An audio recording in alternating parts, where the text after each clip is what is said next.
Coronavirus itu sebenarnya sudah tersebar di seluruh dunia sejak dari zaman dulu. Sejak dari zaman 200 sebelum Masehi, itu udah ada dan jenisnya banyak sekali, ada puluhan jenis. Yang kita kita sedang hadapi sekarang COVID-19, Coronavirus Disease 19 karena mulainya dari tahun 2019 di Wuhan. Itu hanya salah satu dari sekian puluh banyak jenis coronavirus.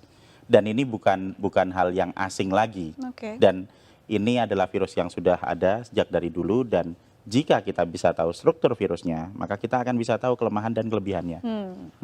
Jadi jika kita tahu strukturnya, tahu kelemahan dan kelebihannya. Betul. Nah, apa yang membedakan COVID-19 ini dengan SARS atau MERS gitu, Dok? COVID-19 itu mirip sekali dengan SARS, tapi berbeda dengan MERS.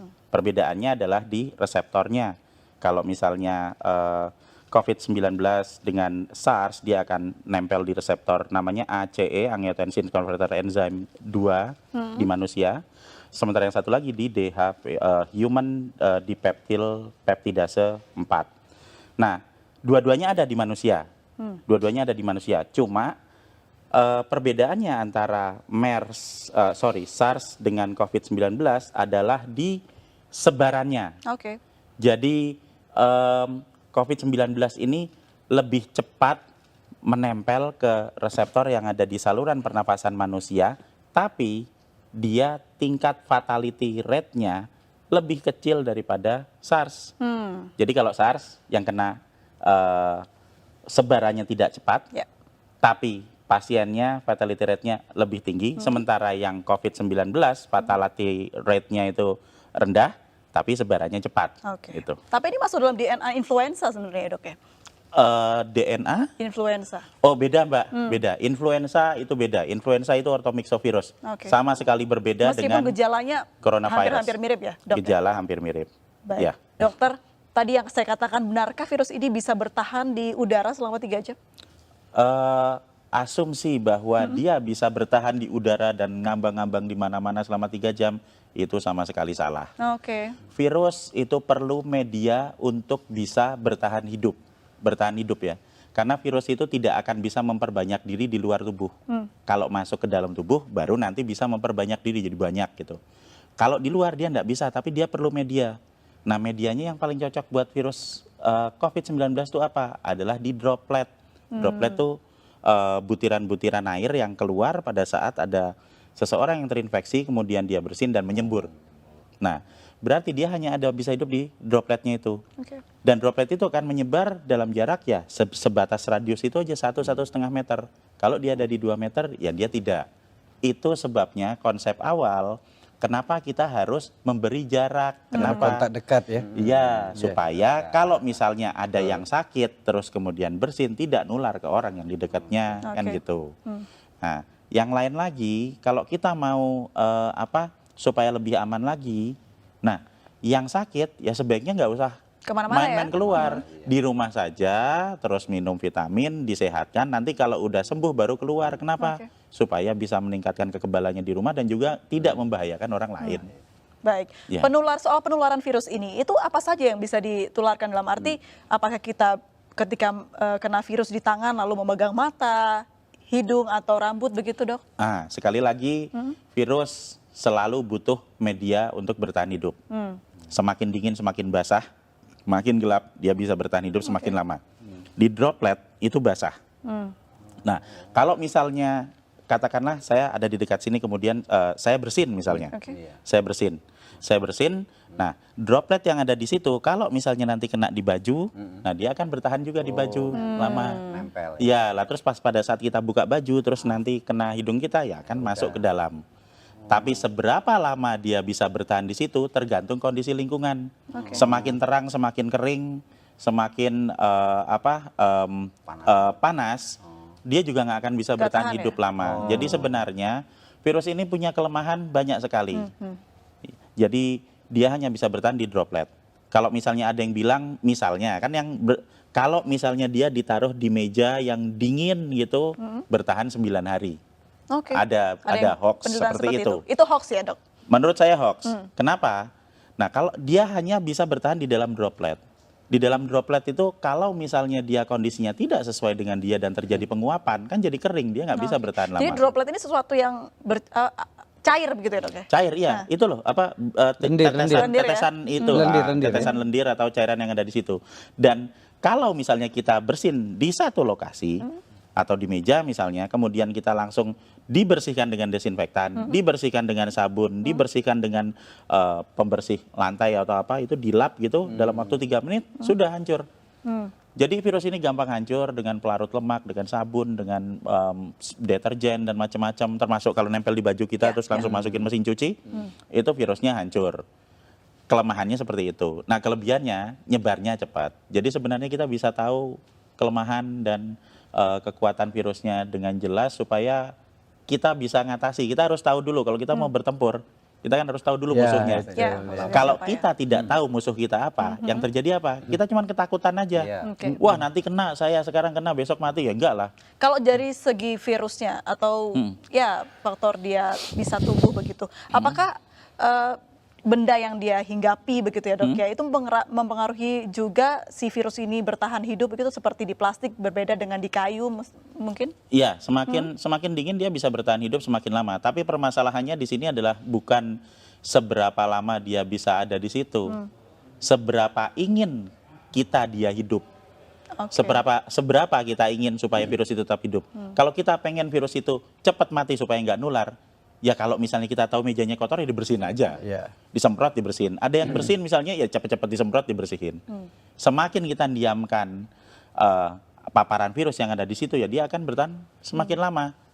Baik. Tapi kalau misalnya kita bisa punya kesadaran sendiri untuk mulai dengan pola hidup bersih, setiap ada sebaran di situ ya kita semprot bersih, simpel kok itu, enggak terlalu sulit, cuma diusap aja seperti itu. Nah, maka kita akan sangat membantu untuk mengurangi sebaran virus. Baik, itu juga berlaku untuk batuk begitu ya dok ya? Iya, betul. Dan kalau tetap mata nggak mungkin ya dok ya misalnya. Enggak, sama sekali tidak mungkin. Apalagi hanya pikiran. Iya, hanya kalau tetap pikiran. mata ntar jatuhnya ke hati ya dok ya. Makanya halu baik, itu, ya, halu. halu. Kalau bicara soal bagaimana dampak negatif dari virus ini, apa dampak yang paling buruk bisa dihasilkan dari virus ini dok? Jadi kita akan kembali lagi ke sifat virus. Virus ini pertama, cepat menyebar. Jadi dia akan sangat mudah beradaptasi, bisa menempel di saluran pernapasan manusia. Yang kedua, fatality rate-nya tidak besar. Ini kita bisa lihat dari hasil statistik dimanapun di seluruh dunia, bahwa masih selalu akan ada 97% orang yang recovery. Jadi kalau dari 100% populasi ada 3% yang masuk ke fatality rate, dan 97% itu dia bisa Ya. pulih dan juga bisa masih tetap sehat. Ini yang terjadi di pasien nomor 1, 2, 3. Ingat toh waktu di Ya, Depok ya. itu? Jadi tanggal 29 Februari dinyatakan positif. Benar toh? Terus dirawat di rumah sakit selama 16 hari. Dan kemarin mereka semua pulang dalam kondisi sehat dan berubah jadi negatif. Berarti apa? Status positif terinfeksi ini bukan status yang tetap. Seperti misalnya, oh saya kena, sekarang saya positif. Sampai 1 tahun ke depan saya tetap positif. Tidak. Itu akan berubah seiring dengan peningkatan Kembalinya imun. kekebalan tubuh. Oke. Jadi kalau hari pertama saya terinfeksi, saya akan positif. Hari ke-7 saya masih tetap positif, tapi nanti di hari ke-10 pada saat antibodi saya mulai naik di 7 hari pasca infeksi, di hari ke-10 antibodinya banyak, kita akan berubah jadi negatif. Oke. Puncak produksi antibodi ada di hari ke-14, sehingga di hari ke-14 dia akan habis semua virusnya, dinetralkan oleh antibodi. Itu yang terjadi pada pasien nomor 1, 2, 3. Jadi supaya kita bisa menginduksi pikiran-pikiran positif dan optimistik yang ada di rakyat, kita harus belajar juga melihat, kok ada pasien nomor Yang 1, sembuh 2, begitu 3 ya? sembuh, ini kan udah ada buktinya. Menariknya tadi juga sempat di program di Iya. tayangan kita begitu, pasien 03 ini ternyata tidak ada gejala yang terlalu parah begitu dok, hanya batuk sedikit saja, Iya. dan treatmentnya pun hanya diberikan vitamin dan juga obat batuk oleh Betul sekali. dokter. Iya. Nah, kenapa virus ini bisa tidak semua orang terkena paru-paru dok? Nah, jadi kalau kita mau melihat keganasan virusnya, itu kita jangan melihat kita harus kembali ke struktur virusnya ya. Struktur virusnya lagi, sifat virusnya. Virus ini bentuknya tetap dia akan menyerang ke semua manusia. Oke. Dia tidak berubah. Yang menyebabkan terjadinya perbedaan adalah di manusianya. Ada manusia yang sehat, yang memiliki saluran pernapasan yang sehat, sehingga pada saat terinfeksi, yang akan keluar adalah batuk, ya kan? Kemudian nanti bersin, pilek, kemudian dia demam, sampai paling 5 hari. Dan kemudian di hari ke-7 dia akan mengalami recovery. Oke. Dan di hari ke-14 dia full sembuh, persis seperti pasien nomor 1, 2, 3. Tapi untuk orang-orang yang berada di dalam grup dengan resiko tinggi, misalnya yang udah berusia lanjut. Oke. Kalau orang usianya lanjut, kemudian dia nanti akan memiliki pengurangan dalam hal produksi antibodi karena usianya Ini udah lanjut. usia berapa tahun ke atas, Dok? 60 tahun? Di statistik itu dia ada di usia antara 70, 80. Itu di statistik datanya. Terus yang kedua, manusia dengan komplikasi penyakit, diabetik misalnya, atau hipertensi, atau stroke, gitu kan. Dan yang ketiga adalah manusia yang memiliki riwayat gangguan pernapasan, Oke. misalnya TBC, misalnya bronkopneumonia, bisa jadi juga asma. Maksudnya adalah saluran pernapasannya sudah mengalami kerusakan Oke. sebelum ditempeli virus, sehingga pada saat ketempelan Lebih gampang, COVID-19 akan lebih parah. Itu yang menyebabkan terjadinya ada angka fatality rate 3%. Baik. Nah, jika kita akan fokus ke 3% ini, berarti kita akan berbicara mengenai grup dengan resiko tinggi, sehingga yang seharusnya lebih diperhatikan adalah yang di grup dengan resiko tinggi ini untuk dapat prioritas ke rumah sakit. Kenapa? Supaya rumah sakitnya nggak penuh, dokternya nggak repot. Jadi nggak ada yang baru pertama kali kena sekarang, baru demam sebentar, terus waduh besok saya mati langsung ke dokter. Nggak seperti itu. Kita mendahulukan grup dengan resiko tinggi, sehingga tidak semuanya harus masuk rumah sakit. Nah, kita harus memberikan edukasi gimana caranya supaya kita bisa melawan virusnya yang ada di luar tubuh, meningkatkan antibodi yang ada di dalam tubuh secara mandiri, supaya kita semua nanti bisa mengatasi virusnya. Pertanyaannya, ketika seorang yang pasien positif sudah sembuh begitu, Ya. akankah dia bisa positif kembali? Ya, Bisa? bisa. Jadi kita berbicara mengenai masalah sebaran virus. Oke. Jadi satu hal yang harus kita pahami dulu, ini imunologi basic, adalah bahwa kalau saya pernah kena virus, misalnya saya pernah kena virus COVID-19, nah tubuh saya akan punya data tentang virus ini. Sehingga pada saat nanti saya kena lagi, saya akan kebal. Pertama kali kena, antibodi saya akan keluar dalam waktu 7 hari. Untuk yang infeksi pertama. Tapi nanti begitu infeksi kedua, saya kena lagi, itu nggak usah nunggu 7 hari, karena sudah ada datanya di sel memori. Saya akan mengeluarkan dalam waktu 24 jam, sehari langsung kebal. Ini prinsip dasar kenapa kita semua harus divaksin. Oke. Jadi kita kasih virusnya dulu, dikenalin, supaya nanti kalau ada lagi, antibodi kita bisa keluar lebih cepat dan lebih banyak. Nah, jadi kalau misalnya saya sudah pernah kena, kemudian saya sembuh dalam waktu 14 hari, saya keluar ke kerumunan, dan di kerumunan ini ada orang yang sakit, kemudian saya kena lagi. Apakah saya bisa kena? Jawabannya ya, pasti ya. Kalau diambil sampel, apakah itu akan jadi positif? Ya, benar jadi positif. Tapi apakah infeksi kedua itu akan membuat saya sakit? Tidak, karena saya sudah punya antibodi. Dan kalau yang pertama tadi, mungkin kita ingat, hari pertama positif, nanti hari ke-7 masih positif, hari ke-10 bisa jadi negatif. Yang pertama, infeksi pertama. Kalau sudah saya kena lagi, hari pertama positif, nanti hari ketiga bisa positif, hari keempat sudah negatif. Karena antibodinya sudah keluar. Jadi orang yang kena corona ini sudah positif berarti punya antibodi yang besar ya, Dok ya, ketika sudah sembuh tapi. Betul. Dan dengan memberikan vitamin E dan vitamin C, kita bisa memproduksi antibodi 2 sampai 3 kali lipat lebih banyak daripada normal. Baik, baik. Pak Bima Arya itu terserangnya dengan gejala yang tidak terlalu fatal sampai sesak begitu ya, Dok ya. Berarti virus ini tidak menyerang paru-parunya dong? Menyerang mana virusnya? Virus ini akan menyerang saluran pernafasan. Virus ini akan menyerang, bisa ada di daerah trakea sampai ke bronchus, bronchioli, sampai ke alveoli. Tapi dia hanya akan menyebabkan kegagalan bernafas untuk orang-orang yang berada di dalam grup dengan resiko tinggi, yang saluran pernafasannya sudah rusak. Lebih dulu, seperti yang pasien nomor berapa itu, 25 atau 27 itu, ya, yang meninggal. Ya kan, dia kena ada data di situ, dia kena bronko pneumonia kronis gitu, sudah lama, Nah, berarti kan saluran pernafasannya itu kan sudah rusak. Kemudian ketempelan virus, sehingga sel-sel yang ada di saluran pernafasannya dia mengalami kerusakan dan dia mengakibatkan terjadinya kegagalan untuk bernafas sehingga kemudian meninggal. Oke. Tapi untuk yang orang-orang normal biasanya dan orang-orang yang sehat, dan saya yakin Pak Bima Arya itu dalam kondisi sehat, maka yang terjadi paling banter yaitu nanti akan ada flu sedikit, batuk, kemudian demam. Dan saya yakin dalam waktu 1 minggu dari sekarang itu nanti Pak Bima Arya sembuh kok. Oke. Jadi kita bisa Dan bahkan punya, imunnya lebih hebat dibandingkan yang lain iya ya. betul. Dan kita ini adalah satu contoh yang baik bahwa kita punya pasien nomor 1, 2, dan 3 yang sembuh. Kita punya public figure yang dengan keterbukaannya bisa menyatakan bahwa oke, saya positif. Dan kita akan punya contoh bahwa nanti 1 minggu lagi dia akan berada dalam kondisi yang lebih baik. Oke. Dan ini yang optimisme ini yang harus digalakan. Jadi jumlah penderita positif yang semakin membaik dan yang sembuh semakin banyak. Nah, kita harus lebih fokus ke situ. Baik, Jadi dan juga kita harus menghilangkan stigma bahwa coronavirus identik dengan COVID-19 identik dengan kematian. Ini hal yang salah, hal yang tidak benar. COVID-19 identik dengan penyakit, betul. Tapi kalau COVID-19 identik dengan kematian, sama sekali salah. Baik. Ini kan berarti kuncinya adalah imunitas. Lalu seperti apa kita menjaga imunitas? Vitamin yang banyak, tidur yang cukup, apalagi dok?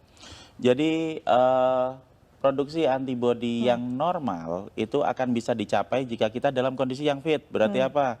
Berarti kita ya makan yang benar, kemudian kita istirahat yang cukup. Karena semakin banyak kita bergadang, semakin banyak kita stres dan panik bahwa kita besok mati. Nah, itu itu akan sangat menurunkan produksi antibodi. Berarti gitu. panik benar menurunkan antibodi dok? Iya. Oke. Bahkan kita jadi panik terus, kemudian kita jadi nggak tidur, Stres kemudian jadinya. kita mau minum nggak enak, makan nggak enak, iya kan? Takut Akhirnya mati. iya kita kurang energi, akhirnya ya nggak ada produksi antibodi.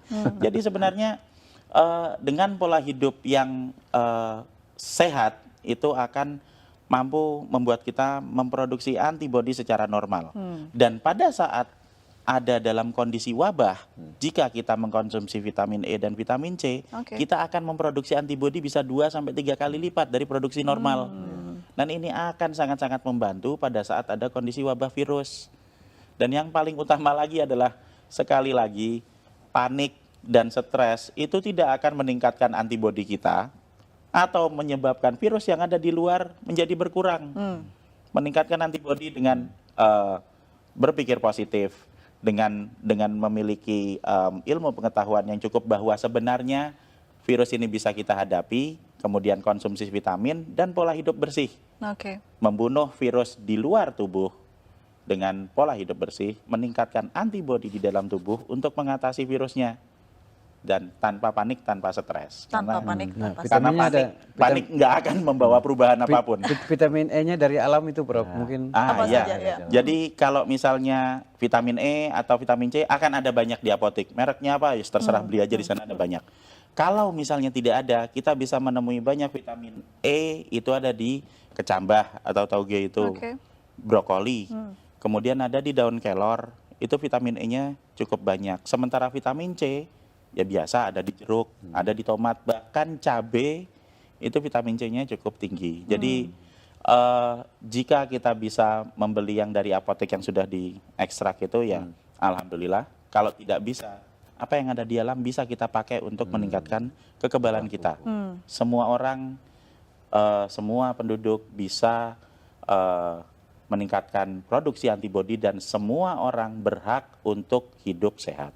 Kalau obat tradisional yang sudah banyak dibuat masyarakat sampai harga jahe naik begitu dok, apakah itu bisa untuk mengebalkan daya tahan tubuh? Jadi yang jamu, kemudian yang empon-empon dan temulawak itu bisa dipakai untuk meningkatkan stamina tubuh kita. Stamina. Ya, jadi kalau stamina tubuh kita lebih fit, kemudian Waduh, kita ya. bisa lebih sehat, produksi antibodinya akan lebih bagus, tapi tidak secara langsung berpengaruh terhadap virus atau berpengaruh terhadap peningkatan antibodi. Ya. Kalau mau yang langsung berpengaruh terhadap peningkatan antibodi, ya ditambah vitamin. Jadi vitamin E, vitamin C bagus. Vitamin E, vitamin C sambil minum jamu itu tambah bagus lagi. Oke. Iya. Baik, kalau dilihat dari ya mungkin ciri-ciri virusnya, bisa bertahan lama di cuaca apa ini dok? Apakah cuaca di Indonesia yang mulai memasuki musim kemarau bisa membantu gitu? Oke, hampir sebagian besar kuman itu senang dengan tempat dengan 3 syarat, gelap, basah, dan dingin. Semakin basah, semakin gelap, semakin dingin, itu dia akan bisa bertahan hidup semakin lama di situ. Oke. Jadi kita harus menyesuaikan dengan kebutuhan virusnya. Kalau kita ingin virus itu tidak ada di lokasi kita, ya kita bikin tempatnya yang terang, yang panas, ya kan, kemudian yang kering. 3 syarat itu terpenuhi, virus itu akan lebih cepat hancur. Kira-kira berapa bulan virus ini akan berlalu? Perkiraan saya, mungkin kita belajar melihat dari Wuhan. Wuhan dia mulai 2019 berarti Desember, Januari, Februari, Maret, dia 3 bulan. Berarti ya mungkin kita akan paling lama 3 bulan. Tapi dengan kondisi di negara kita yang tropis, sinar ultravioletnya banyak, Ya. mungkin kita bisa jadi lebih cepat dan akan lebih cepat lagi kalau semua masyarakat mau bersama-sama memulai pola hidup bersih. Ya, ini kuncinya ya. Iya, karena virus itu kan dia akan hidup di lingkungan, bukan cuma di dalam tubuh kita doang, ada yang di dalam tubuh, ada yang di luar tubuh. Kalau semua orang, semua rakyat kita mulai pola hidup bersih, mulai bersihin tangan, mulai untuk menjaga jarak. Kalau kita tahu resikonya, orang yang sakit ya jangan keluar, di rumah aja dulu. Kemudian kita sering bersih-bersih rumah, sering ngepel rumah. Kalau kita pulang ada baju, langsung masukin cucian. Itu akan mempercepat pemulihan negara kita. Jadi kita tidak bisa bekerja sendiri, kita harus bekerja bersama-sama. Supaya apa? Supaya nanti wabah ini bisa cepat selesai dan semua orang bisa cepat sembuh. Dan sesudah itu nanti mungkin 3-4 minggu lagi kita bisa ketawa bersama-sama. Berarti tingkatkan imunitas dan jaga pola bersih hidup sehat begitu ya.